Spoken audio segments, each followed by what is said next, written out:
Summary of the Testaments by Margaret Atwood. The story takes place in Gilead, a Puritan theocracy that has been set up in the 21st century to replace the United States. This is similar to what happened in The Handmaid's Tale. It mixes stories told by Aunt Lydia, Agnes, and Nicole, who is first called Daisy. Aunt Lydia is the most important aunt in Gilead and one of the people who built it. She writes that she is almost dead, and many people already want her to die. She does plan to bring down the whole country when she dies, though. She has been gathering damaging details about Gilead's leaders for years and is now ready to share them with the world. Lydia's enemy Aunt Vidala is always planning ways to hurt her, and she needs to stay alive long enough to sneak the information out of Gilead. Lydia plans and fights Vidala's schemes all the time, and she usually does this by threatening or forcing other important people to do what she wants. Commander Judd, one of Gilead's most important officials, and she meet a lot. Commander Judd is trying to find a traitor in their ranks who is slowly giving information to Mayday, an anti-Gilead resistance movement. Neither does he think that Lydia is the spy. Lydia talks about when she was a judge and when she was a part of the founding of Gilead and was caught, beaten, and then forced to help make a lot of the rules for women in Gilead. Even though Lydia did what she was told, she started planning her revenge from Gilead's formation.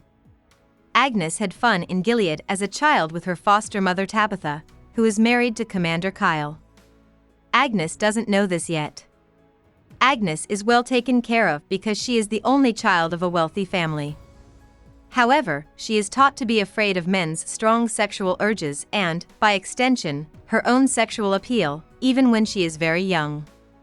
When Tabitha dies, these good times come to an end, and Commander Kyle marries another woman called Paula. Soon, Agnes finds out that Tabitha is not her real mother. Her real mother is a handmaid who got away, but no one knows what happened to her.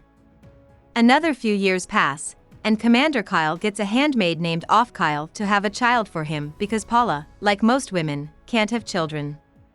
Off Kyle gets pregnant and gives birth, but there are problems, so the doctor has to cut her open and kills her to get the baby. Off Kyle never gets to choose whether she lives or dies, which makes Agnes very upset. As Agnes and her friend Becca reach puberty and the age to get married, they are sent to a school to prepare them for marriage and will soon have to marry much older men. The thought of getting married to strangers and having to have sex with them scares both of them, in part because Becca's father, Dr. Grove, abused both of them sexually. Becca is so embarrassed by the thought that she cuts her wrist and tries to kill herself.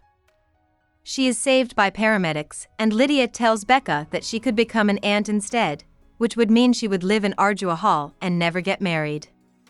Becca says yes and is grateful. Lydia says that she can count on Becca's thanks in the future. At the same time, Agnes is planning to marry Commander Judd. She thinks about trying to kill herself like Becca, but she isn't strong enough. Lydia hints, just days before she's supposed to get married, that Agnes could become an aunt like Becca and herself and avoid getting married. Agnes takes the offer. Becca and Agnes can live together and learn to read because they are aunts. By reading the Bible and finding proof of crimes against different leaders in Gilead, they both come to the conclusion that Gilead is completely and totally evil. Daisy lives with her parents Neil and Melanie in Toronto, Canada. Neil and Melanie run a used clothing store called The Clothes Hound. Daisy always feels strangely far away from her parents. Neil and Melanie are killed by a car bomb at the store on Daisy's 16th birthday. Melanie's friend Ada takes Daisy on the run, where she learns that she is really baby Nicole, a famous child who was taken out of Gilead as a baby. Neil and Melanie were not Nicole's real parents. Instead, they worked for the anti-Gilead rebel group Mayday and were killed by Gilead agents who are now looking for Nicole. Her real parents are still living, but they are hiding. Ada presents Nicole to Garth and Elijah, two Mayday agents. The three of them tell Nicole that they have an unknown source in Gilead who says they have enough damaging information to bring down Gilead's government, but they need to find a way to get it to Canada. The source suggests that they send Nicole to Gilead as a new convert. Once she gets there, The source will give Nicole the information and then sneak her back out of the country.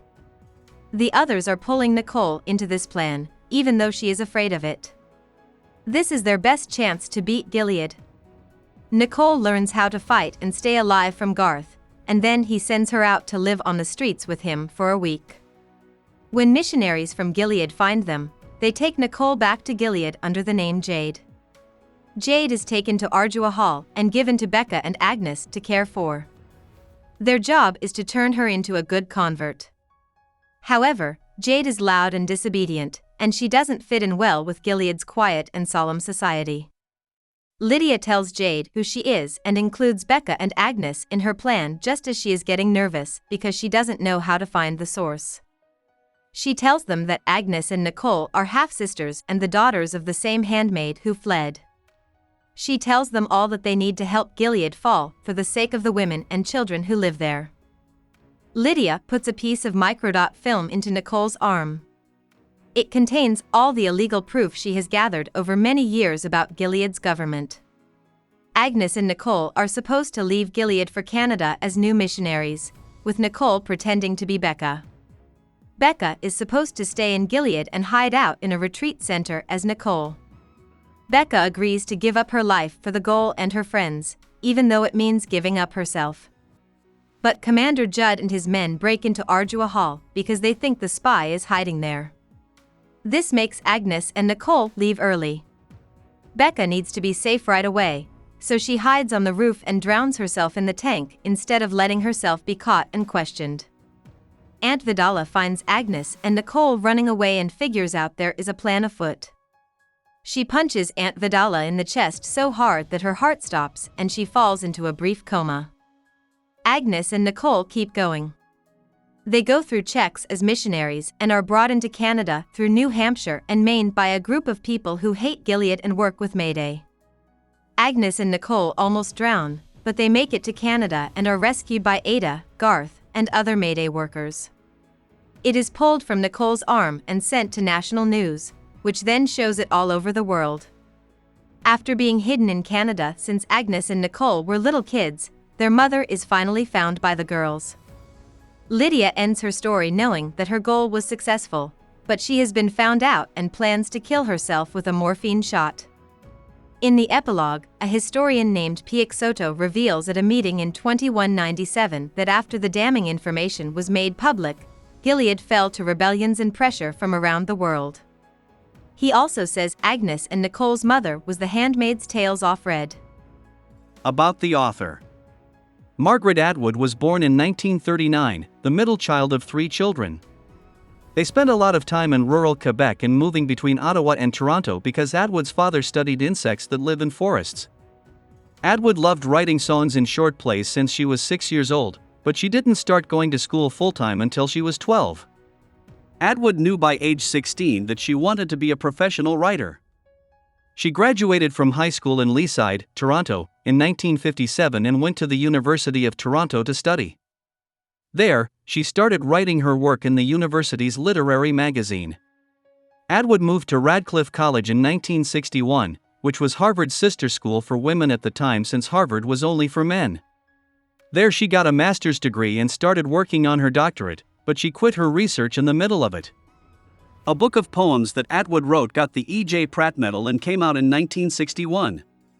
Atwood kept writing while working as a college professor at several universities in Canada in the 1960s and 1970s. She published a number of famous books, articles, and poetry collections, and some of them won awards. But it wasn't until the 1980s that Atwood's work really took off. The Handmaid's Tale, which won the Arthur C. Clarke Award, and Cat's Eye, which came out in 1988, set the stage. Although Atwood continued to write popular books, The Blind Assassin, which came out in 2000 and won the Man Booker Prize and received high praise from reviewers, was her next most important work. The Handmaid's Tale was turned into a TV show in 2017, and Atwood gives advice on it. In 2019, she released The Testaments, the long-awaited follow-up to The Handmaid's Tale. Hope we summarized it fully and you liked it. Please hit the like button and subscribe to our channel so that we are motivated to create more videos.